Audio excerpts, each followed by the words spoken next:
Hello there, YouTube crew. I'm the real Dill, and today we're going to be looking at one of my favorite disappointments of a movie, and that'll be The Hunted. This is your typical drag the mentor out of retirement so that he can catch this rogue operator whom he trained years ago.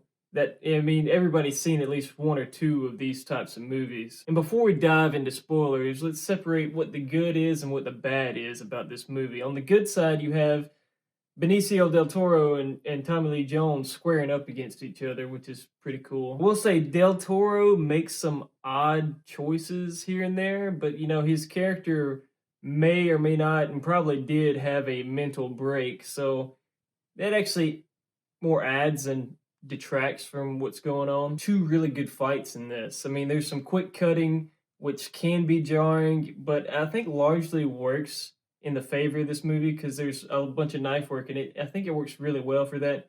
Even the Kali style strikes, that type of camera work works well. I mean, it's not always perfect, but like it's more suiting and it's pretty well done. It's kind of more like the Bourne movies than a lot of other shaky cam, quick cutting stuff. In the first fight, it does almost get unbelievable, because you got a guy with a knife on top of another dude, and he's trying to bear down that knife. It's like, how long can you really hold that off? But it wins you back because it's got a lot of good groundwork in it. There's also the second fight, which does not hide at all what happens when two grown men with knives come at each other. There's also a really good chase sequence that there is one flaw to it. So it's broken up into a couple sections. Like you have the get away from the house, which leads directly into a car chase. And this car chase is actually really well done.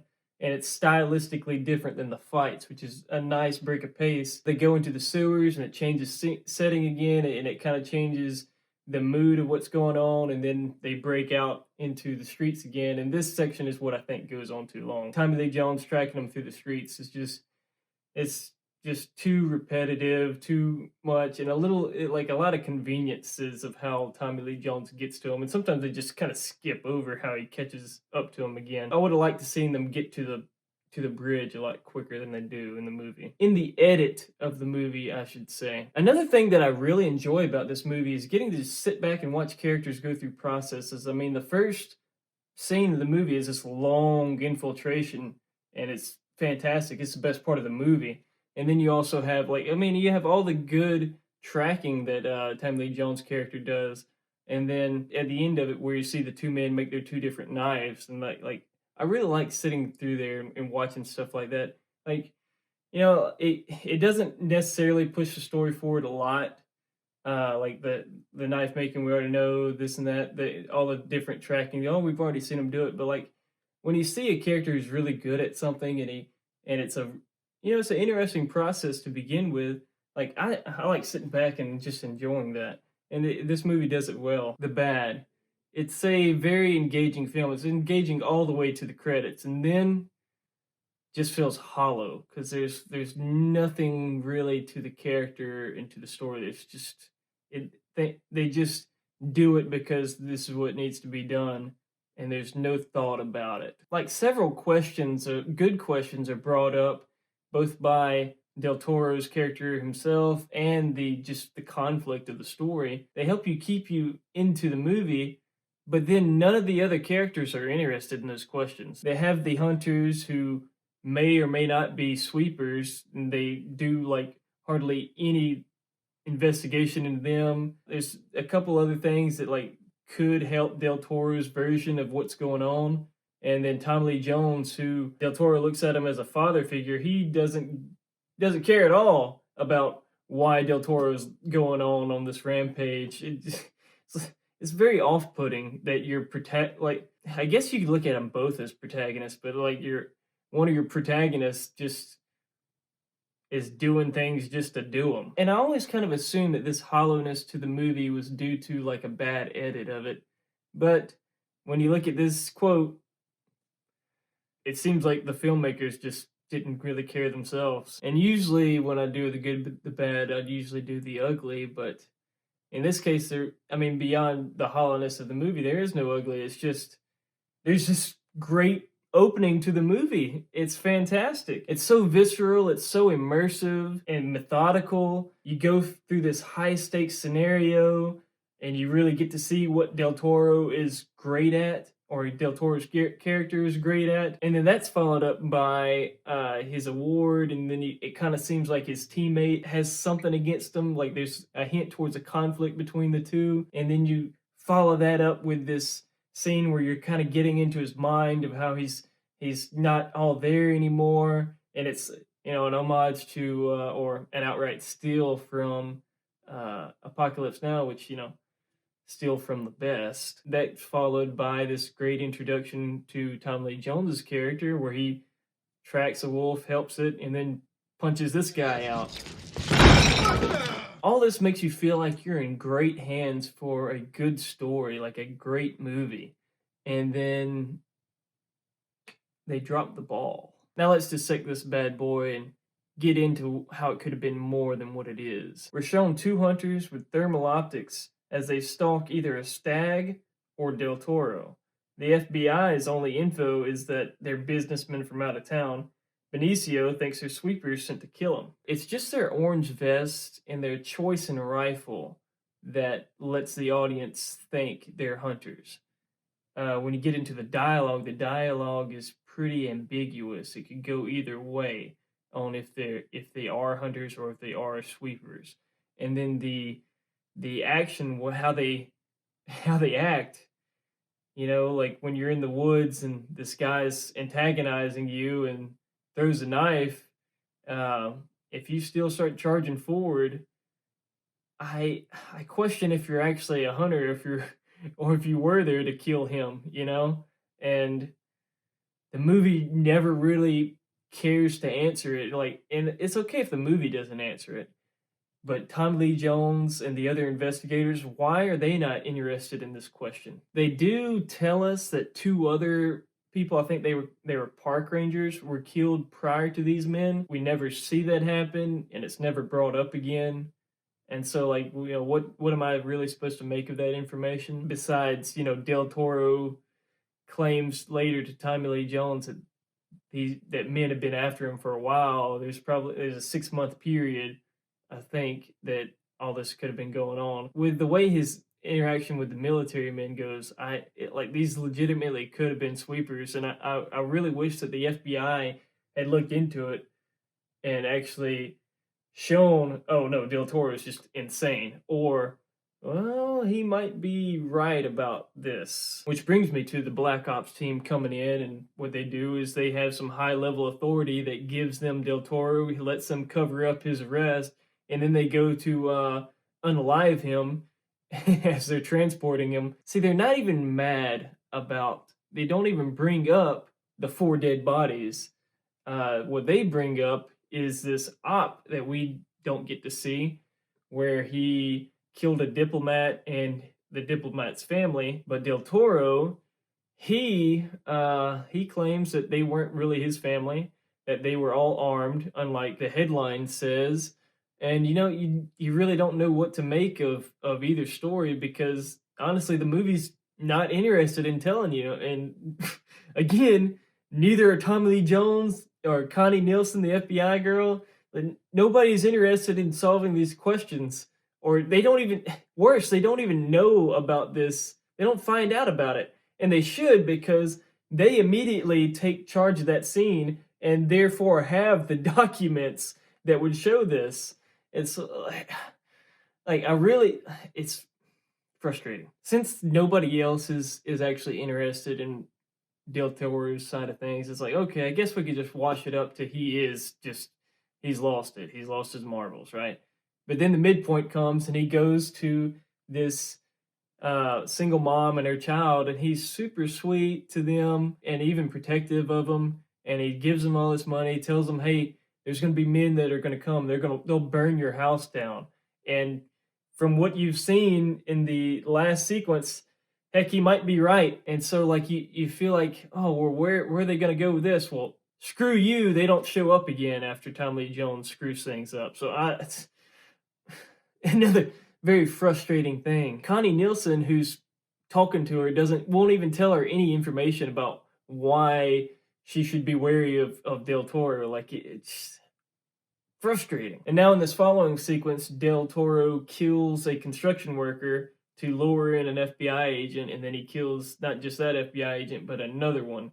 And so now he's stepped across a moral line in killing these three men that he hasn't on screen before. Even with the hunters being hunters, you're dealing with a paranoid man toying with you, and you choose to walk forward with your rifles and try to you're trying to kill this man now, even with him just being mentally wrong. In that, I can't really fault him for then taking these guys out, because they were clearly, you know, gonna kill him at that point. It felt like, so like whatever. But killing these FBI agents and the construction worker to get them, it's just that, like, there's a moral line that's crossed. But then again, like, if he gets captured, he is gonna pretty much immediately die. So like, you can't fault him either. But you know, there's a point, like at that point, you'd have full sympathy with Tommy Lee Jones moving forward to kill him. That one civilian and the two FBI agents, that would be like, all right, it's time to, you know, you're a mad dog. We got to put you down, regardless of what got you to this point. There's this morality that isn't even explored with Tommy Lee Jones's character. And worse, the worst thing about that is, because at the very end, he finally is shown reading the letters that Del Toro had been sending him, and he just throws them in the fire and walks away like it means nothing to him. And like, the movie doesn't even indict the character for being that cold. I don't get what they were thinking with this. And in the climax, you know, basically they square up again, and Jones makes his first kill. In that scene, there's no sense of betrayal on Del Toro's part. Like, you know, where were you when I actually needed your help? There's none of that on Jones's part. There's no remorse about not being there for him. No sense of failure. There's no curiosity in, you know, what broke my pupil. It's just like, you know, it's hollow. And if you look at all that I brought up, there's this framework of intrigue and mystery, but the writers just forgot to fill in their Mad Lib lines. So all that out of the way, I want to go through, I think I've got two narrative paths that could possibly fix the movie and make it, like, honestly think either one of these, the movie would be more revered, more remembered.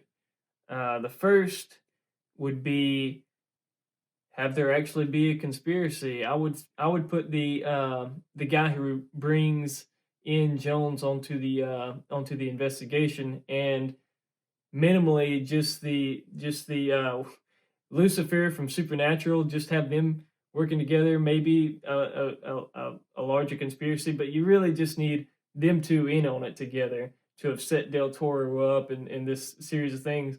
It could be for whatever reason. You could be just plain jealousy. Then you could have Nielsen's character as an FBI agent and actually give her a purpose to be in this movie as a character. Like, there's really nothing that she does except maybe push the plot forward here and there. Like, but you could have her figure out that Del Toro's right, and he is being set up and he is being hunted wrongly, and then she gives that information to Jones, but he's already tracked and killed Del Toro. And so then it's about, well, will Jones continue his killing spree and kill the guy who brought him into it, or will he allow Connie Nielsen to build a case and he'll go on record for her? You go either way with that. But this version really isn't my favorite of the two options I've got, but it's better than what the movie is. So option 2, Del Toro really did have a mental break, except the hunters and whoever came before were actual sweepers. It's just that event with the diplomat he was in the wrong, like he did kill civilians needlessly. And so to build up the drama of that, you'd have Jones and Nielsen figure out that the hunters weren't actually businessmen. They were like, they look into it and they can't directly see that they were government sweepers, but their whole business persona just doesn't check out fully, and so that leads Jones to be suspicious and start getting a little too close again to Benicio's character. But after he's killed the three FBI guys, Jones is still wary about if his guy is actually in the wrong. And Nielsen, being an FBI agent herself, she's like, screw that. And but then they eventually, I mean, they have the files from the truck, and they look at that and it's like, this is legit. He's a killer. He's mad. We gotta put him down. And that would be the going into the final tracking and fight. But in that fight, you still need this remorse and regret in Jones, because like a couple times, like Del Toro brings up the letters that he sent to him, letters that were like, hey dude, I'm not mentally well, like I don't know how to deal with this, can you help me, can you help me, can you help me? And either he didn't take the time to read the letters, or he read them and did nothing about it. He's like, you should be wrecked by that and going into this, and like, you didn't take care of it then, so now you gotta take care of it now. And I'd also like to see Del Toro become more antagonistic as the movie progresses. First encounter, he's almost happy to see Jones, and is hurt by Jones brushing away any idea of familiarity between the two. Second encounter, he gets that rise out of Jones to prove he does know who he is. And then the third encounter at the girlfriend's house, he questions if Jones is there to sweep him. So far, that progression is pretty good. I would just hold off this exchange. You have to answer for what you've done. I have to live with what I've done. Until the final fight. And when they cross each other in the sewers, I'd like Del Toro to say something like, for a while I wondered maybe you weren't getting my letters. Maybe this guy just doesn't care about me. Now I see you wouldn't help me because you couldn't. You said the hardest part was turning it off, but all that training you did, you never did kill a man. You never took a life.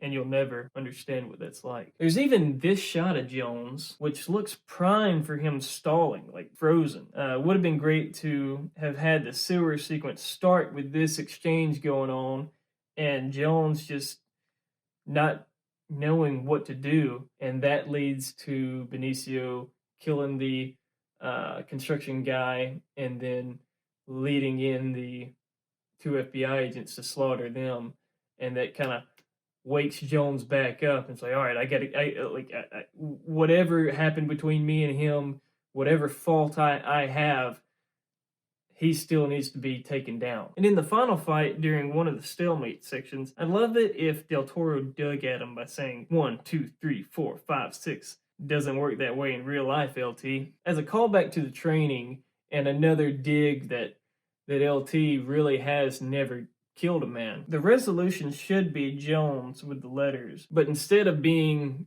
off where in British Columbia, where he started the movie at, he should be showing up at the mom and girl's house to share with them the letters and to explain and apologize for his role in Del Toro's mental spiral. I mean, you don't have to have him say all this, but that would be the insinuation of why he's showing up. Connie Nielsen and the guy who brings Jones in, they should really be consolidated as one character. I mean, the guy, he never interacts with Jones again, and Connie Nielsen, she's the one that's paired with Jones, but doesn't form any bond with him at all.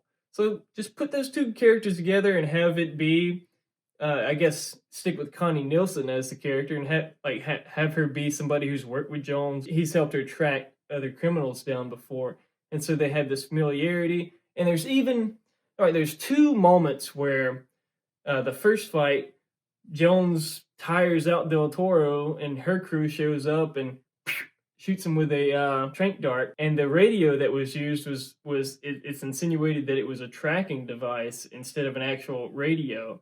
And, that type of stuff would work better if she was familiar with Tommy Lee Jones, basically used him as bait purposefully. And, this time he's like, all right, I understand it. But the second time when they're in the house and she's talking with the girlfriend, and Jones finds and gets to Del Toro, he has a conversation, and then she bursts in with the gun and almost kills him. That time, it should be a betrayal to him, you know? And that would work if they had this history together and she's using that mentor, trainee, that father son type of relationship that she's exposing for her own means. And like that would be that second time would be the line crossed where it pisses him off. And that would feed into him starting to sympathize with Del Toro, with her like getting pissed off that he's killed two FBI agents and a civilian, and would lead into them butting heads. And like the movie feels primed for Tom Lee Jones to go at it with the other people, like the FBI crew that he's helping investigate and track with, and like they never do butt heads. I mean, that comes down to he just really doesn't care at all why Del Toro is acting the way he is. So of course they don't butt heads, but the movie in its best form would have that type of conflict. And so that's how I would change the movie, alter the movie. That's the way I feel like the movie would be at its best. And I really think had it been done that way originally, like this would be a movie that people would still be talking about a lot. I mean, it still comes up every now and then. Like the reason I'm doing it is I saw some people giving it some love on Twitter, but it's barely a cult film. Maybe it could be classified as a cult film, but not quite really. I'd say it's a movie that has a lot of love for the craft. There's a lot of love for the opening scene. The opening scene. If you don't want to watch the movie, still watch that opening. Try to find it. It's fantastic. It's awesome. That's what I've got. Let me see what you think about that. And let me know if there's a disappointing favorite of your own, something that you really like despite massive flaws within it. I'm the Real Deal. Thank you all for listening. Goodbye.